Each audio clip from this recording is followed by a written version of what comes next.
আমি যখন কিতাব পড়ি মাঝে মধ্যে মনে হয় যে এই হাদিসটা পড়ি মাহফিলে কঠিন ঝড় তোলা যাবে, খুব জোরালো ভাষায় কথা বলা যাবে। হঠাৎ করে আবার মনে হয় এটাই থাক, আজকে নাই পড়লাম, কেন এইটা পড়ে এটাই আমাকে জাহান্নামে নিয়ে যাওয়ার জন্য যথেষ্ট, আর কিছু লাগবে না। কেন যে আমার নিয়তটা যে হয়েছে মানুষকে দেখানো।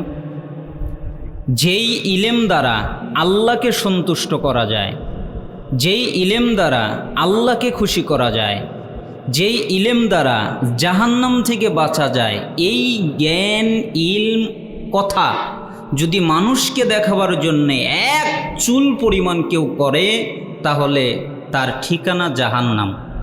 দলিল মিশকাতুল মাসাবিহের 225 নম্বর হাদিসের মধ্যে রয়েছে। অর্থাৎ আপনার হৃদয়কে পরিবর্তন করে দিতে পারে এক একটি বাক্য। আমার জীবনে গবেষণালব্ধ থেকে যতগুলো হাদিস পড়েছি, গবেষণা করেছি, এই হাদিসগুলো এক একটা প্রাণ।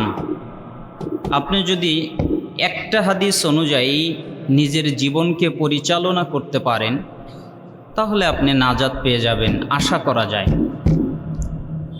তার কয়েকটি হাদিস এবং জরুরি পর্যায়ের কয়েকটি নসিহাত আপনাদেরকে করার ইচ্ছা আমার আছে।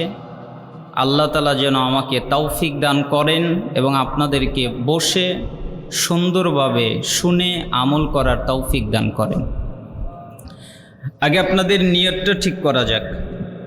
এখানে এসেছেন কেন বলেন? রাগ আছে আপনাদের আমার প্রতি?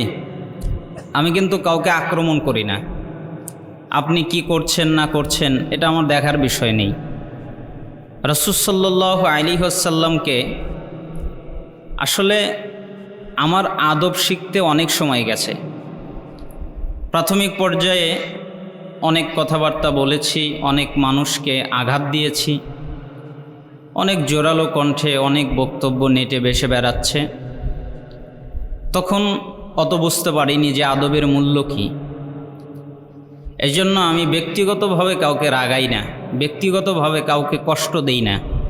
এটা থেকে আমি পরিত্রাণ আল্লাহর কাছে চাই। শুধুমাত্র আমার মনের ইচ্ছা সঠিকটা আপনাদের সামনে উপস্থাপনা করা, আর আপনারা যেন ওটা করে জান্নাতে যেতে পারেন, এতটুকুই। আল্লাহ তাআলা কবুল করুন। বলেন তো কেন এসেছেন? কোরআন এবং হাদিসের জ্ঞান অর্জন করতে। এটাই তো নিয়ত, তাই না? বক্তা দেখা তো নিয়ত নাই। বক্তা দেখা যদি নিয়ত থাকে তাহলে কিন্তু সব গেছে, মানে নেকি তো নাই কিছুই নেই। একটা নেকি একটা পুরুষ এবং একটা মহিলা পাবে না যদি নিয়ত করে বক্তা দেখা। এজন্য প্রথমে নিয়তকে পরিশুদ্ধ করতে হয়। আমি যখন কিতাব পড়ি মাঝে মধ্যে মনে হয় যে এই হাদিসটা পড়ি মাহফিলে কঠিন ঝড় তোলা যাবে, খুব জোরালো ভাষায় কথা বলা যাবে।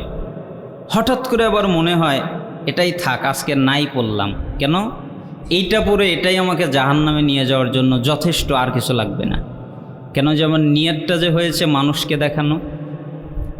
যেই ইলেম দ্বারা আল্লাহকে সন্তুষ্ট করা যায়, যেই ইলেম দ্বারা আল্লাহকে খুশি করা যায়, যেই ইলেম দ্বারা জাহান্নাম থেকে বাঁচা যায়, এই জ্ঞান ইলম কথা যদি মানুষকে দেখাবার জন্যে এক চুল পরিমাণ কেউ করে, তাহলে তার ঠিকানা জাহান্নাম।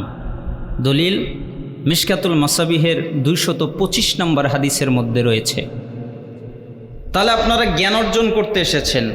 দলিল রাসূল সাল্লাল্লাহু আলাইহি ওয়াসাল্লাম বলেছেন যে মান সালাকা তরিকান ইয়ালতামিসু ফিহি ইলমান সালাকাল্লাহু লাহু বিহি তরিকান মিন তুরুকিল জান্নাহ। যে ব্যক্তি জ্ঞান অর্জন করার জন্যে, ইলম অর্জন করার জন্যে, কোরআন এবং হাদিস জানার জন্যে কোনো জায়গায় যায়, আল্লাহ তাআলা এর বিনিময়ে, আমার অনুবাদ বুঝবেন, আল্লাহ তাআলা তার বিনিময়ে জান্নাতের পথকে সহজ, সরল, সঠিক করে দেয়। আপনি যদি জান্নাতের পথকে সহজ করতে চান, আপনি যদি জান্নাতের পথকে সরল করতে চান, আপনি যদি জান্নাতের পথকে সঠিক করতে চান, তাহলে এমন জায়গায় আপনাকে যেতে হবে যেই জায়গায় জ্ঞান অর্জন করা যায়, ইলম অর্জন করা যায়। রাসূল সাল্লাল্লাহু আলাইহি ওয়াসাল্লাম এই বাক্য বলেছেন মিশকাতের 204 নম্বর হাদিসে মাঝখানের অংশে, মিশকাতের 212 নম্বর হাদিসে মাঝখানের অংশে, আর মিশকাতুল মাসাবিহের 220 নম্বর হাদিসে এসেছে, মান খরজা ফি তলাবিল ইলম ফাহুয়া ফি সাবিলিল্লাহ হাত্তা ইয়ারজি'। যে ব্যক্তি জ্ঞান অর্জন করার জন্যে বাড়ি থেকে বের হয়েছে, আমরা বাড়ি থেকে কি নিয়ত করে এসেছি? জ্ঞান অর্জন না। এই নিয়ত যে করেছে এটা বিশ্বাস হয় না। অধিকাংশ মানুষ এই নিয়ত করে নাই। অধিকাংশ মানুষ নিয়ত করেছে বাশার বিন হায়াত আসবে, চলো দেখে আসি। আকবর বিন আবেদ আসবে, চলো দেখে আসি। বাশার বিন হায়াত কেমন ওয়াজ করে, আকবর বিন আবেদ কেমন ওয়াজ করে, চলো দেখে আসি। এরকম নিয়ত বেশিরভাগ মানুষের। ইলম অর্জন করা বেশি নিয়ত নাই। ধরলাম কিছু মানুষের হয়তো আছে, তবে যদি কারো থাকে, নিয়ত যদি করেন নাই, আগেরটা ভুল হয়ে গেছে, এখন করেন যে একমাত্র ইলম অর্জন করার জন্য বসেছি। রাজি আছেন তো সবাই? ইলম অর্জন করবেন, রাজি আছেন?